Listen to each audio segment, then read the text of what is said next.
చదువుకున్న వాళ్ళు తక్కువ ఉన్నారు కాబట్టి భారతదేశంలో డిజిటల్ పేమెంట్స్ ఎట్లా సాధ్యం అని చిదంబరం లాంటి వాళ్ళు ఆవేదన వ్యక్తం చేస్తే, ప్రపంచంలోనే అత్యధిక డిజిటల్ పేమెంట్స్ చేసేటటువంటి దేశంగా భారతదేశం రికార్డు సాధించింది.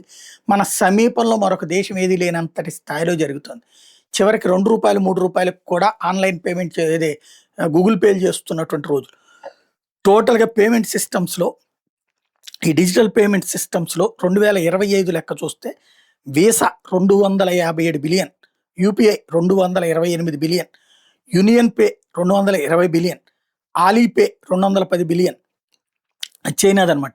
WeChat Pay 190 billion, SCPA 185 billion, Mastercard 170 million, PIX 98 billion, SKCP 31 billion, Prompt Pay 29 billion, PayPal 27 billion transaction జరిగినాయి అన్నటువంటిది తేలింది.